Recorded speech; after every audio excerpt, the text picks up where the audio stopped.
Alors bonjour Aurélie, merci beaucoup d'avoir accepté mon invitation pour ce podcast. Ça me fait vraiment plaisir que tu sois là. Bonjour Aline, moi je suis ravie d'être là pour parler de bibliothérapie. Alors écoute, avant qu'on parle de bibliothérapie, est-ce que tu pourrais nous dire un petit peu qui tu es, ce que tu fais à côté de la bibliothérapie, peut-être un peu Oui. ton parcours pour qu'on fasse un petit peu ta connaissance? Ok, alors grande question. Alors qu'est-ce que je fais? Alors oui, donc je suis bibliothérapeute, donc j'anime des ateliers des sciences de bibliothérapie, je forme aussi de futurs bibliothérapeutes et à côté, c'est ma formation initiale au départ, je suis journaliste, chroniqueuse littéraire.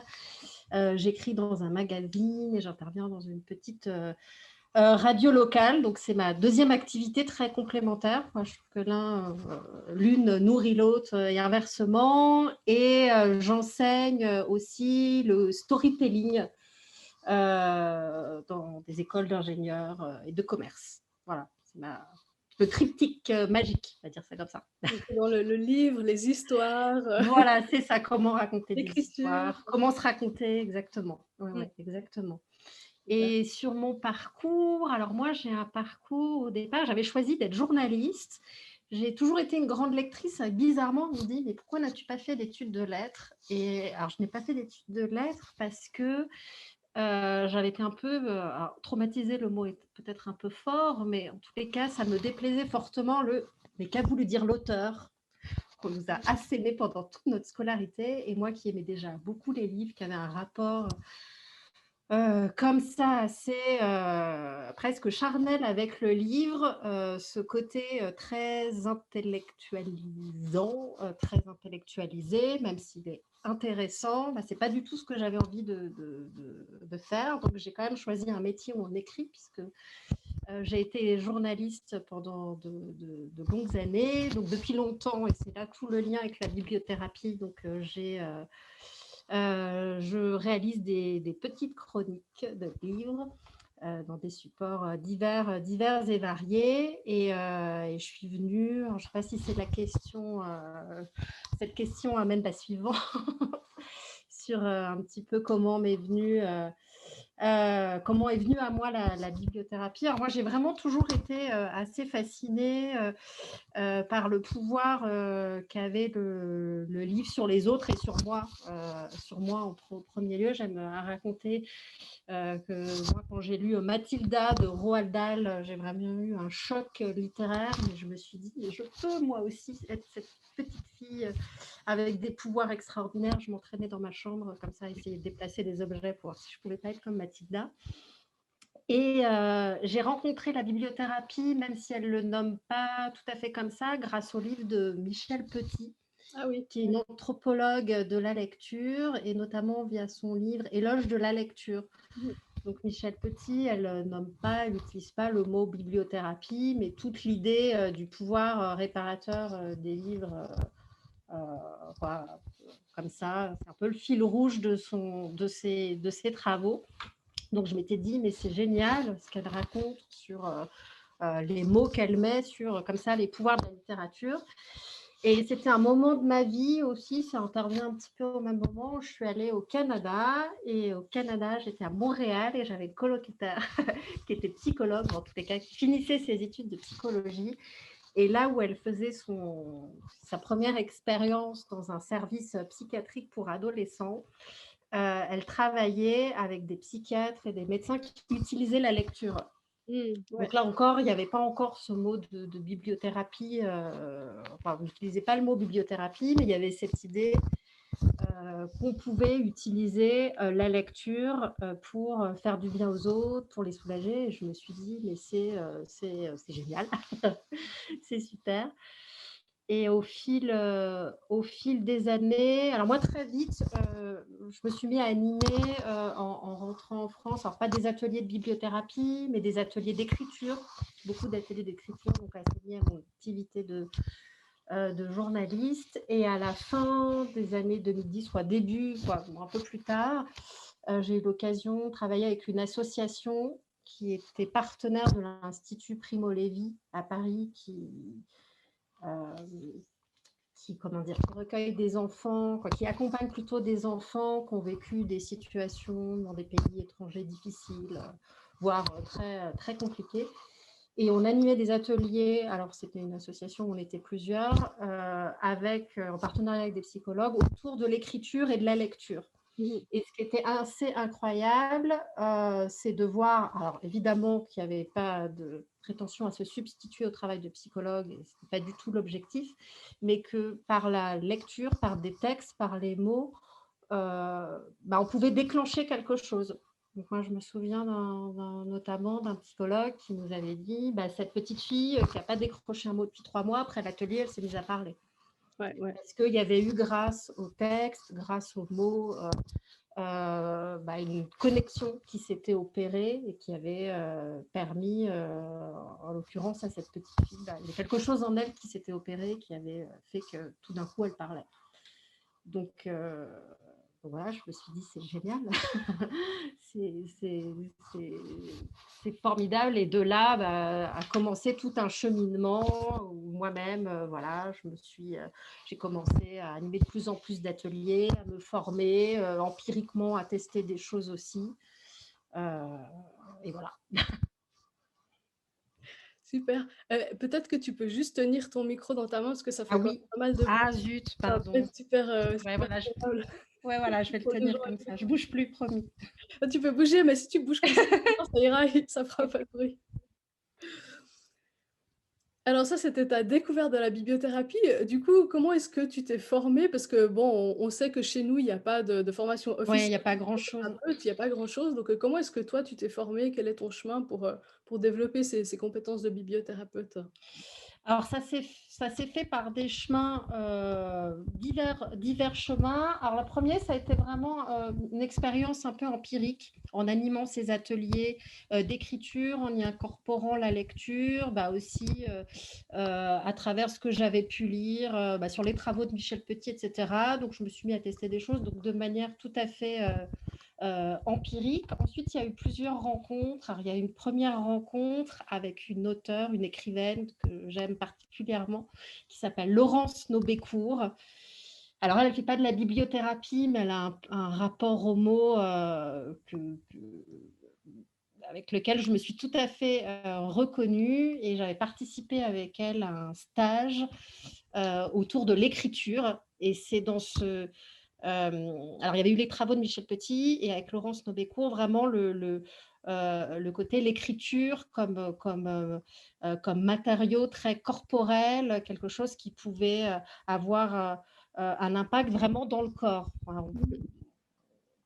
pourra parler après des rapports entre la bibliothérapie et un certain nombre de pratiques, mais ça a été un déclic, même si ce n'était pas bien, ça a été vraiment un déclic, et ça a éveillé quelque chose en moi. Et c'est à partir de ce moment-là que j'ai eu envie vraiment d'approfondir encore plus. Et à partir de là, il y a eu 2 rencontres. Le livre de Régine Détambel, qui a vraiment démocratisé, vulgarisé les travaux de Michel Petit. Donc, je me suis formée avec elle. Et aussi via un cours organisé par l'université de Warwick, qui faisait le lien, et c'était une première parce qu'en France, il n'en existe pas, à ma connaissance en tous les cas pour l'instant, qui faisait le lien entre littérature et bien-être, et notamment entre poésie et bien-être. Donc voilà, c'est la combinaison de toutes ces rencontres et de toutes ces expériences qui fait que je suis là Ouais, aujourd'hui. ouais. D'ailleurs, j'étais tombée sur ce cours proposé par l'université Oui. de Warwick et j'étais très frustrée de voir qu'il n'était plus actif, en fait, qu'il n'était plus Ah donné. d'accord, c'est dommage. Ah ouais.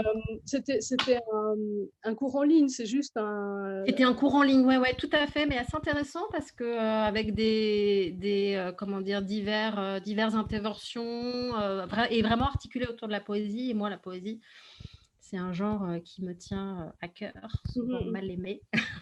Ouais, ouais. Et, Ouais, ça m'aurait plu de le suivre, j'étais là, zut, je suis arrivée trop tard. Ok. Ce que j'aime bien demander en fait aux bibliothérapeutes que j'interviewe, c'est de savoir quelle est leur définition de la bibliothérapie, parce qu'on a tous des approches différentes, des sensibilités un petit peu différentes. Donc, pour toi, oui. qu'est-ce que c'est que la bibliothérapie? Alors la bibliothérapie, alors littéralement, c'est soigner par les livres, mais il y a toujours cette idée de thérapie. Alors, dans le mot bibliothérapie, c'est toujours ce qui fait peur, ce mot Mm. thérapie, cette dimension un peu médicale. qui évidemment convient pas tout à fait à ce que je peux faire moi en tous les cas en tant que bibliothérapeute, puisqu'il s'agit vraiment plutôt d'accompagner Mmh. dans un processus. Alors ça peut être un processus d'évolution, pour ce que j'aime beaucoup aussi, l'image de la petite cabane intérieure qui est dans le noir, et il va s'agir d'ouvrir une petite fenêtre, de trouver une petite fenêtre et de l'ouvrir, ou de trouver une porte et de l'ouvrir. C'est vraiment pour moi d'accompagner et d'ouvrir de nouvelles portes, de nouvelles entrées dans ce qu'on a tous, voilà, notre petite géographie intérieure. Mmh mh. Et en regardant ton site, en fait, j'ai eu Ouais. l'impression parce qu'on a un petit peu, si on veut caricaturer, on a un petit peu la bibliothérapie créative, selon Régine de Campbell et puis la bibliothérapie, un peu anglo-saxonne comme ça, qui est plus de la prescription, de Ouais. l'informatif. Et en regardant, ce que tu proposais sur ton site, j'ai eu l'impression que tu mariais un petit peu les 2 en fait. Oui. Est-ce que c'est juste et comment est-ce que tu Oui, vois ça et comment est-ce que enfin, quelle est ton approche du coup par rapport à ces différentes manières de pratiquer? alors c'est tout à fait juste. C'est-à-dire que, alors moi j'étais une grande lectrice de classiques, de ce qu'on peut appeler entre guillemets «la grande littérature», des poètes avec leur langue magnifique, René Char, le poète que j'adore et bien d'autres.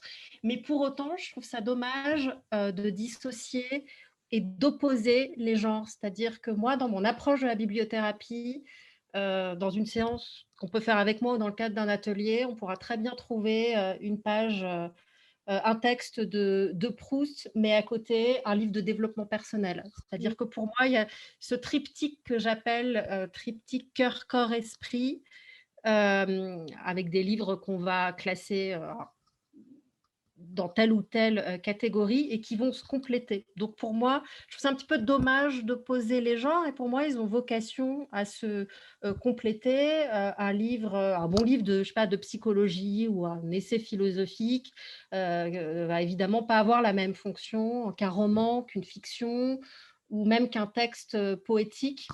Donc en fait, dans ce que je transmets aussi, je dissocie je mets en valeur ce triptyque cœur, corps, esprit, et je mets tous les livres au même niveau, en fait, même si leur coefficient littéraire est pas, entre guillemets, leur coefficient littéraire est pas le même, pour moi, ils ont tous une fonction. Donc c'est Mmh. vraiment de réconcilier, il n'y a pas d'opposition à avoir, puisque je dis souvent, je ne sais pas si on vient, par exemple, j'aime donner cet exemple pour pas développer sa créativité.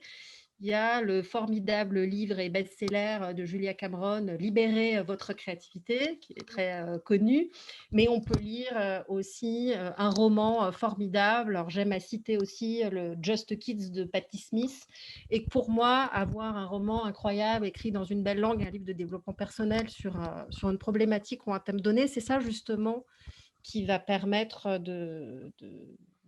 alors, je n'ai pas cette idée de performance et d'efficacité, mais en tous les cas, euh, qui va conjuguer les forces des deux genres, j'ai envie de dire. Mmh mh. Ils ne vont pas s'opposer, ils vont au contraire Ouais. se réunir. Il va y avoir une forme comme ça de complétude qui va s'opérer. En tous les cas, c'est l'objectif. Ça ne veut pas dire que ça marche à tous les coups, mais c'est l'ambition. Ouais, non, je suis entièrement d'accord. Ouais. Absolument. Donc je trouve, voilà, je trouve moi oui, c'est vraiment c'est ce que j'aime à répéter, parce qu'encore une fois, en France, bon, en particulier, il y a toujours cette tradition, parfois élitiste, de dire il y aurait la grande littérature, le panthéon des grands auteurs, et puis nous, pauvres peuples de lecteurs, tout en bas, dans la plaine, regardant avec déférence ce que nous dicte cette grande littérature et ces grands auteurs, et puis au panier les livres de psychologie, au panier les livres de développement personnel, au panier ou au secours les fameux feel good books qui seraient écrits avec les pieds, complètement nuls et inutiles, et qui seraient voués aux gémonies. Donc voilà, moi l'idée c'est de réconcilier et de dire effectivement ils n'ont pas tous la même fonction, ils ne sont pas écrits tous de la même façon, mais ils peuvent avoir tous un intérêt, et notamment dans une démarche bibliothérapique. Ouais. Absolument. Et du coup, comment est-ce que tu, combines tout ça en pratique? Donc toi, tu proposes à la fois, des séances en individuel et Oui, des ateliers. oui. J'imagine que du coup, c'est construit de manière différente, que Ah, ce c'est soit construit en de manière individuel ou complètement. Alors, la grande différence, c'est que en atelier, donc ça va être un groupe, un petit groupe, et que c'est moi qui vais donner le tempo, quoi. C'est moi qui vais choisir un thème. OK. Donc, il va toujours y avoir un thème plus ou moins large, plus ou moins, qui peut être, plus ou moins profond. Voilà, il va y avoir un thème. Donc à partir de ce thème, je vais décliner, un certain nombre de propositions à l'intérieur de l'atelier. Et ces propositions, forcément, il va y avoir des moments où je vais lire, où les participants vont lire, mais pas seulement. Il y a, tout un certain nombre de petits rituels littéraires que j'ai mis en place, de jeux d'écriture, parce que pour moi, quand on parle de bibliothérapie, il s'agit vraiment de faire dire «je», de faire parler le ressenti et de faire parler le corps. Et donc, on peut utiliser tout un tas de médiums. Donc, moi, l'écriture, c'est celui qui me plaît le plus, mais on peut en utiliser bien d'autres. Et il va y avoir en fin d'atelier toujours une partie. C'est cette partie, quand on parle de bibliothérapie, c'est celle à laquelle les gens pensent le plus, donc la prescription, Mmh. entre guillemets. Et dans cette prescription, je vais toujours essayer de me tenir à mon triptyque cœur, corps, esprit. Donc toujours proposer en relation avec mon thème, des livres qui vont parler, alors les livres esprits qui vont parler à notre intellect et notre mental. Donc ça peut être un livre de développement personnel, mais ça peut être aussi, pourquoi pas, un essai documentaire. Des livres de fiction, donc qui vont parler à notre cœur, des livres où on va pouvoir s'identifier, qui ne seront pas forcément en lien avec le thème d'ailleurs. Parce que pour moi, Mmh. les livres esprits, si on reprend la créativité, on va pouvoir avoir des livres esprits en lien avec la problématique, mais dans les livres cœur, on pourra et c'est en ça, par exemple, que je rejoins Régine Détambel. On n'est pas obligé d'avoir un livre qui colle à la problématique. Ça va Mmh. être aussi beaucoup fonction de la langue, de l'énergie des personnages, du récit, etc. Et ce que j'appelle les livres, les textes corps. Donc pour moi, ça va être des textes tout simplement, tout simplement beaux. Des textes qu'il va falloir lire à voix haute chez soi. On Mmh. aura pris l'habitude dans l'atelier, donc ça ne semblera pas si bizarre que ça, peut-être pour nos voisins, mais c'est tout. Des textes lire à voix haute qui vont avoir pour seul objectif de faire parler le corps, le ressenti. Et c'est pour ça que je dis, là, on peut avoir un texte de développement personnel et un texte poétique très exigeant, à la limite même, on va dire, mais j'ai pas tout compris. C'est pas grave si on n'a pas tout compris. On se laisse porter par la mélodie, par la prosodie du texte, et c'est un petit peu comme quand on écoute une musique dans une langue étrangère, on comprend pas tout, mais c'est pas grave. On se laisse porter par le rythme. Et donc là, dans cette partie-là de ce que j'appelle le triptyque, ça va être voilà, laisser parler vraiment le corps. Donc ça, c'est en groupe, donc autour d'un thème donné que moi, je prépare en amont avec un certain nombre de textes. Alors en individuel, ça va être un petit peu différent parce que la personne arrive avec sa problématique. Évidemment, ce n'est pas moi qui donne le thème. Donc moi, ce que je fais toujours, je commence toujours par un questionnaire de lecture, enfin un questionnaire pour définir le profil du lecteur, pour savoir un petit peu quelles sont ses habitudes de lecture, parce qu'évidemment, entre quelqu'un qui dévore des romans, il y a des personnes qui vont dévorer des grands classiques, quand d'autres vont lire que des essais, ou quand d'autres vont dire, moi, je lis que des romans policiers, etc. Donc, il ne s'agit pas forcément de coller au profil du lecteur, mais d'avoir une base qui permet après d'être le plus juste possible. Et dans la séance individuelle, ce qui va être important aussi, c'est la rencontre. Donc déjà pour définir un petit peu alors, ça peut se faire au téléphone ou en face à face, un peu la problématique. Et ensuite, comme en atelier, même si ça ne passe pas de la même façon, au-delà de la prescription que je peux faire, il va y avoir ce que j'appelle le rituel littéraire, donc toujours une proposition autour d'un texte avec, ça peut être de l'écriture, ça peut être avec de la musique, ça peut être voilà, plein de choses. Quelque chose qui ancre le texte dans le corps. Parce que moi, quand on parle bibliothérapie, aussi, c'est de d'essayer. C'est pas toujours facile, notamment, et c'est un peu contre-intuitif, mais notamment pour ceux qui sont de grands lecteurs, de se dire: «J'essaye de désintellectualiser, donc je vais, m'approprier le texte et pour ça, il faut qu'il soit, il faut que je l'intègre, autrement, vraiment par mes ressentis et corporellement». Ouais, ouais.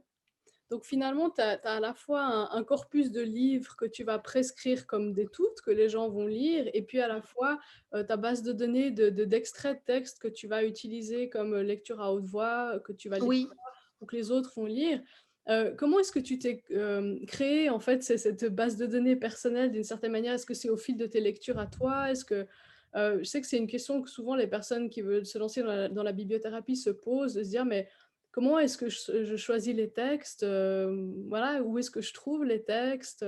Comment Ouais. toi tu t'es, construite en fait cette panoplie que tu as à ta disposition?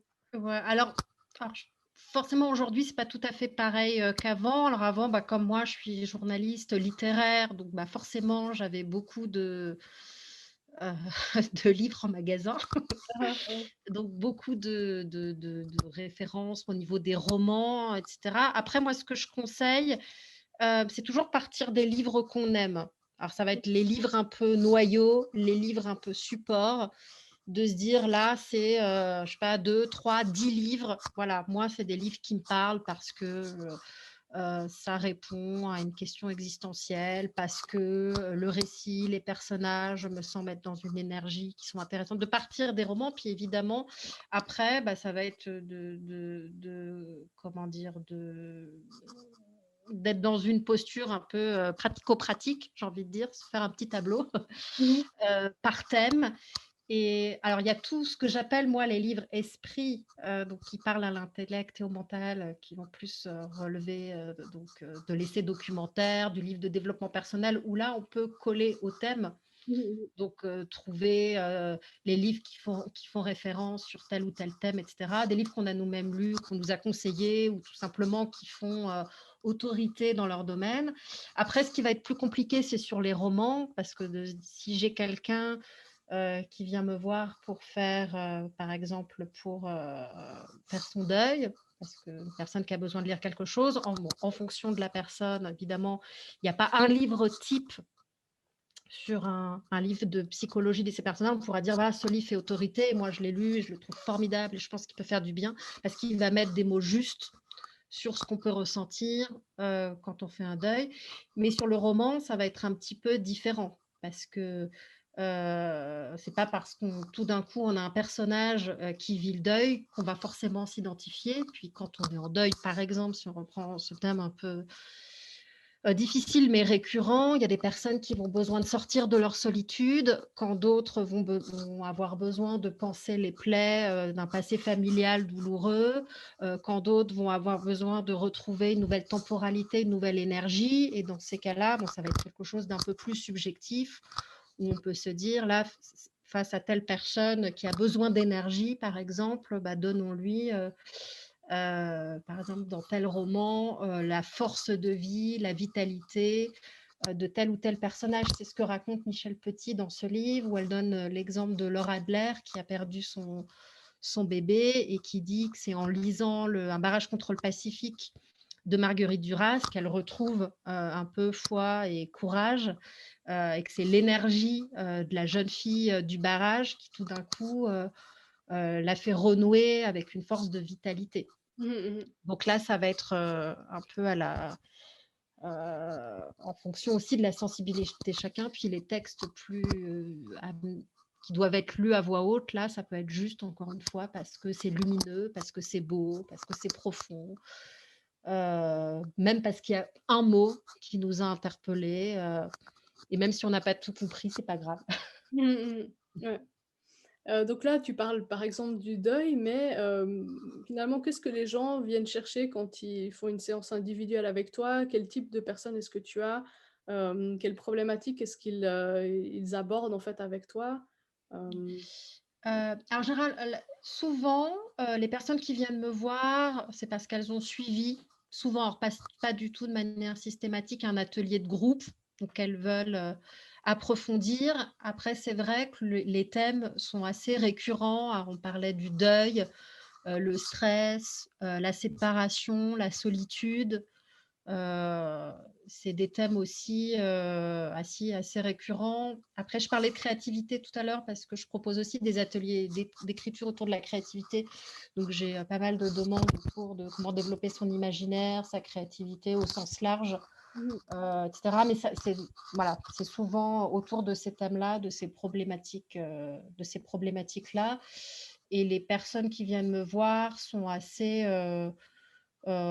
public assez divers. Moi, la seule chose, c'est que je fais toujours attention de ne pas me substituer, à un médecin ou un psychothérapeute, quand la problématique est vraiment, comment dire, nécessite un traitement ou lourd. Ouais. Est-ce que ça t'arrive de travailler en collaboration avec justement, des médecins ou d'autres thérapeutes pour certaines personnes, en ayant vraiment la bibliothérapie comme un outil, d'accompagnement de d'autres prises en charge? Oui, alors ça m'est arrivé en ce moment non, mais ça m'est arrivé par le passé, par exemple, de travailler avec, des malades d'Alzheimer, Mmh. et il y avait notamment aussi dans ce partenariat des danses-thérapeutes. Mmh mh. Donc c'était très intéressant parce qu'on a lié, le mouvement, le corps et Mmh. le texte, et c'était dans un évidemment encadré, par un médecin, encadré, par, voilà, une autorité, scientifique, j'ai envie de dire. Ouais, ouais, ouais. Mais c'est vrai que sinon, généralement, dans ma pratique, moi, ça m'est arrivé de refuser des personnes qui me contactent, qui me disent, par exemple, je cite cet exemple parce qu'il est récent, d'une personne qui a des troubles alimentaires très, très graves et qui me dit, «Personne n'a réussi à me soigner et cetera. Est-ce que vous pouvez le faire?» Alors évidemment, il y a un petit recadrage à faire, à dire, moi, je peux accompagner, pour, tout ce qui est relatif, par exemple, au stress, à l'angoisse que ça peut générer, sur, comment trouver comment dire? Peut-être des moyens d'être plus apaisé, mais en aucun cas de me substituer, au médecin ou au thérapeute qui a en charge, ce type de problématique. Ouais, ouais, tout à fait. Non, c'est important de Oui, mettre les ouais. limites, Oui, de la bibliothérapie, même si ouais, la thérapie dans le terme. C'est voilà, exactement, ouais, exactement. ouais, ouais. Donc toi, tu donnes aussi des formations pour les gens qui seraient intéressés à devenir bibliothérapeute, pour autant qu'on puisse utiliser ce terme, Ouais, c'est pas un métier oui, officiel, mais disons quand même à oui. pratiquer la bibliothérapie. Et j'ai vu que tu donnais aussi des formations, dans des institutions ou des bibliothèques et cetera. Oui, Et moi, je suis bibliothécaire, je me suis pas mal intéressée à la manière dont on pouvait amener, la bibliothérapie dans les bibliothèques. Donc si j'ai bien compris, en fait, parfois tu accompagnes les bibliothécaires à, mettre en place des ateliers au sein de leur, milieu professionnel? oui, c'est ça. En fait, généralement, je suis contactée par donc par une médiathèque ou une bibliothèque qui souhaitent, être dans une dynamique effectivement de création, d'ateliers ou de diversifier, un petit peu, ce qu'ils proposent, à leur public. Donc c'est cette idée, toujours, très pratique parce que moi les formations, c'est toujours dans l'idée de transmettre des outils très pratiques parce que quand on parle de bibliothérapie souvent alors c'est très intéressant, c'est très, galvanisant, mais pour les personnes, ça reste quand même souvent une idée abstraite. Dire, Mmh. un symptôme, un livre, alors qu'évidemment la dimension prescriptive, elle est présente, mais c'est qu'une petite partie de la bibliothérapie. Et donc l'idée, c'est voilà, que pour ce qui est des médiathèques, mais c'est le cas d'autres personnes qui viennent pour se former, de pouvoir acquérir des outils, de se familiariser, avec des outils qui leur permettent à leur tour d'animer, leurs propres ateliers. Mais c'est Mmh. vrai que c'est intéressant parce que c'est assez récent parce que pendant longtemps, bon, c'est encore le cas, aujourd'hui dans un certain nombre de structures, il peut y avoir une réticence sur, cette notion de bibliothérapie qui peut, paraître, un peu, justement abstraite, voire, pour certains un peu fumeux, dire: «Mais qu'est-ce que c'est que ce truc que nous ont encore envoyé,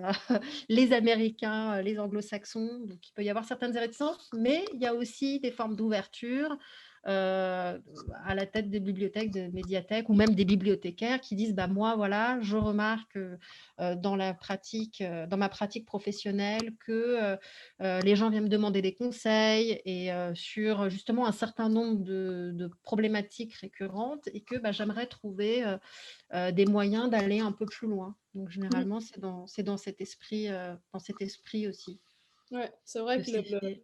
le côté, bibliothérapie, ça fait peur parce qu'on se dit en tant que bibliothécaire, on n'est pas thérapeute, on n'est pas Mm. psychologue, on n'est pas, mais en même temps, on est médiateur, de Oui, c'est ça. livres, donc on a peut-être un rôle plus large que juste, donner des livres aux gens, mais peut-être Ouais, bien les sûr. accompagner dans la lecture, les conseiller davantage, enfin, je me dis toujours en tant que bibliothécaire, on n'a pas beaucoup de temps d'habitude dans notre quotidien pour conseiller des livres, donc peut-être, établir des structures qui permettent, d'avoir Oui, tout à des fait. conseillers, de manière plus détaillée, plus large.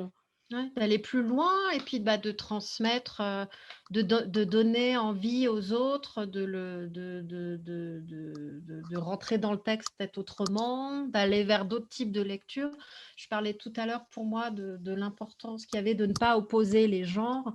C'est vrai qu'il y a certaines personnes qui vont dire, oh là là, moi je lis que des grands classiques et quelle horreur, tous ces livres, etc.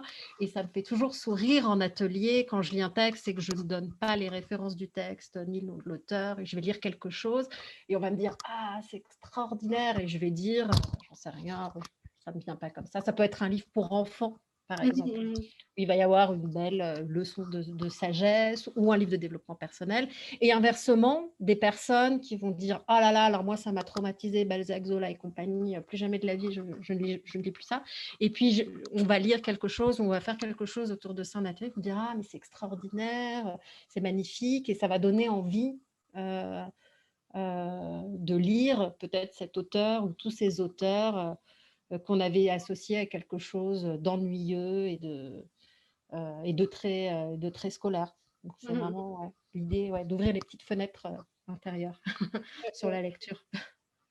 Et les formations individuelles que tu proposes, là, c'est plus pour, permettre de proposer des séances de bibliothérapie comme tu les proposes toi? Alors c'est exactement, moi c'est vraiment transmettre, en fait au départ j'avais pas du tout idée de former, des personnes, mais c'est au fur et à mesure qu'on me demande, de dire: «Ah bah, j'aimerais bien faire la même chose», Mmh. et je m'étais dit: «Tiens, comment proposer ça, sans» de toute façon, je ne suis pas maîtresse S bibliothérapie, je ne suis pas psychologue, je ne suis pas professeure de bibliothérapie, j'ai pas de mais c'était de dire, bah, justement, moi, je vais transmettre ce que j'ai lu, ce que j'ai appris, ce que j'ai expérimenté surtout. Mmh mh. Donc moi, je dis souvent dans les formations, il va y avoir un peu de théorie, un peu une synthèse de tout ce qui se dit sur la bibliothérapie, de tout ce que, alors, ce fameux triptyque corps-corps-esprit dont j'ai parlé tout à l'heure, mais c'est surtout, je fais travailler entre guillemets, c'est eux qui travaillent pendant la formation, de mettre les mains dans le cambouis, vraiment d'expérimenter les rituels littéraires, la lecture à voix haute, silencieuse, comment on articule un certain nombre de textes, etc. Bon, sur des aspects très pratiques. Pour ceux qui n'ont pas du tout l'habitude d'animer un atelier, comment on anime un atelier, qu'est-ce qu'on dit pas, voilà. Ouais. Bah, finalement, pour l'instant, dans le monde francophone, c'est ça, en fait, les formations, c'est des personnes comme toi qui transmettent simplement leur expérience et puis leur Oui, ce qu'elles ont appris au fil du temps et exactement, oui, oui, oui. ouais, les méthodes qu'elles ont développées, ouais. Alors après, on peut se diriger, moi je sais que ça a été une interrogation, il y a ce qu'on appelle l'art-thérapie, avec des formations, avec une partie des formations plus axées sur la psychologie, à moitié psychologue, moitié, moitié portée vers l'art, mais j'ai envie de dire c'est encore différent parce que là, quand on fait de la bibliothérapie, même s'il y a ce mot thérapie, on n'est pas dans la posture d'un psychologue, par Mmh exemple. mh, mmh. Ouais, ouais. On n'a pas le bagage, la parole qui va être réconfortante, c'est pas la parole de l'animateur ou du bibliothérapeute, c'est vraiment toujours le texte. Mmh mh, mmh. C'est toujours le texte qui va faire le lien entre les participants ou le participant et l'animateur. Donc c'est ça qui me semble important. Donc Mais c'est intéressant aussi. Moi, je vois, j'ai formé des psychiatres, des psychologues, et ça peut être tout à fait complémentaire, comme un certain nombre de pratiques qui peuvent venir compléter. Ça peut être la note de musique dans une partition qui va tout changer. Ouais, et si les outils comme la bibliothérapie sont pris en main par des professionnels comme des médecins ou des psychologues, etc., bah, ça va donner encore plus de peut-être de poids à ces outils finalement. Oui, oui, oui, Les complètement. outils utilisés dans un cadre médical, c'est aussi valable dans un cadre médical, comme tu Et dis, comme un des outils qui fait que finalement le tout est vraiment aidant. ouais, mais il y a déjà des expériences dans des cadres médicaux. Je pense à une infirmière qui a écrit un livre, un recueil de contes thérapeutiques, et elle s'appelle Laurence Lagenfeld, et elle raconte comment dans son unité psychiatrique, elle, en lisant des contes, donc c'était elle qui, comme c'était sa passion d'écrire et de lire des contes, c'est elle qui lisait des contes à ses jeunes patients. Mmh. Et elle raconte comment, alors évidemment, c'est pas le conte en tant que tel qui guérit, mais qui là encore peut provoquer un déclic, une prise de conscience qui peut, là en l'occurrence dans le processus un peu psychanalytique, permettre d'ouvrir la parole ou d'ouvrir un chemin, et c'est vraiment intéressant. Donc il y a des initiatives ici et là qui se développent, et on peut que s'en réjouir. Donc je pense encore une fois qu'il n'y a pas à opposer. En fait, il n'y aurait pas les médecins d'un côté qui seraient les seuls autorisés à avoir le monopole, en l'occurrence de la thérapie par la lecture, comme il serait idiot de dire oulala, ces médecins ou tous ces psychologues, non, non merci, chacun à sa place. Non, encore une fois, je pense que ça peut être fait de différentes façons, tout simplement. Puis ça dépend aussi des problématiques des personnes. Moi, je vois quand j'anime des ateliers, forcément, comme c'est pas dans le cadre de l'hôpital, c'est toujours il n'y a pas je parlais de cette personne qui était venue me voir pour des troubles alimentaires lourds. Évidemment, le thème, je ne m'amuserais pas à faire un thème là-dessus. Donc, c'est Mmh. toujours en lien. Il y a une histoire d'équilibre à trouver aussi dans les thématiques et les approches. Tout à fait. Est-ce qu'il y a encore quelque chose que tu aimerais partager au sujet de la bibliothérapie qu'on n'a pas encore dit? On a dit beaucoup de choses déjà. Ouais. Est-ce que tu Euh, peux ajouter? Ben non, alors je dirais que la bibliothérapie, pour moi, alors, s'il y en a qui nous écoutent, c'est surtout, quoi, de mon point de vue, pour ceux, quoi, surtout, c'est aussi, pas surtout, mais aussi pour ceux qui sont peut-être plus loin du livre, où on parlait de l'école tout à l'heure, ceux qui se disent oh là là, mais moi, je suis nulle, je ne lis que tel type de livre, voire je ne lis pas beaucoup, et ça me plaît beaucoup, tout ce qui peut être dit sur la bibliothérapie, les livres, mais finalement, je ne m'en sens pas capable, ou je ne m'en sens pas la légitimité parce que je lis assez mal ou j'écris mal. Et je trouve que la bibliothérapie, elle a du sens aussi parce qu'on va ramener, on va permettre de réconcilier d'une certaine façon les textes avec ceux qui en sont le plus éloignés. Et c'est aussi de montrer une autre vision de la littérature, de montrer que la littérature, dans sa dimension intellectuelle, ça peut être passionnant. Moi, je trouve ça passionnant, mais qu'il y a aussi toute cette dimension liée tout simplement à la beauté des textes, au côté sublime, au côté même spirituel, qui fait que les textes peuvent parler à tout le monde, même si on n'en comprend pas toujours le sens. Et pour moi, c'est ça qui est important. Et que même des petits bouts de texte peuvent être beaux et utiles. Si lire un livre en entier, ça fait peur, bah là, Exactement. c'est Ah juste bah oui, oui. un bout de texte. Ouais, ouais. Ça peut être dire lisez ce roman, mais effectivement, lisez juste ce texte ou même une phrase. Quoi, voilà, c'est pas. Il y a toujours cette idée un peu, on va devoir lire 400 pages ou 300 pages de tel ou tel roman, mais évidemment, oui, ça peut être des petits extraits. Mmh. Donc, voilà. Magnifique. Bon. Écoute, est-ce que alors, je pense que si on veut retrouver toutes tes activités, c'est ton site internet qui est, le bon endroit où se Oui, rendre. oui, tout à fait, sur petitebibliothérapie.fr. Voilà, exactement. Et est-ce que tu as des projets, des choses que tu es en train de développer, des dont tu Oui, alors peut-être un livre, un mmh, livre à venir sur l'imagination. Et, ah oui, ouais. encore avec un point d'interrogation, mais peut-être. Super. Bah, écoute, tu nous tiendras au courant, Oui, ouais. si ton livre sort. Eh ben, écoute, Aurélie, merci 1000 fois pour ce petit moment qu'on a passé ensemble. Ah, merci beaucoup Aline Bah, d'avoir donné l'opportunité de parler bibliothérapie. J'en suis toujours bah, ravie. c'est super intéressant de voir comment Hein. chacun, aborde la bibliothérapie, les différentes manières de Mmh. pratiquer. Je trouve ça passionnant, donc merci d'avoir partagé ta manière, de faire avec nous et puis, bah, voilà, on peut te retrouver sur ton site Ma Petite Ouais, Bibliothérapie ouais. et hem et peut-être Mmh. dans un prochain livre, on sait Et jamais. bah oui, bah oui, sait-on jamais.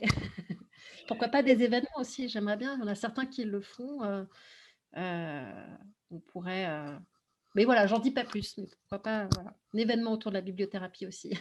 Quand on pourra de nouveau se réunir, ce sera Exactement, exactement.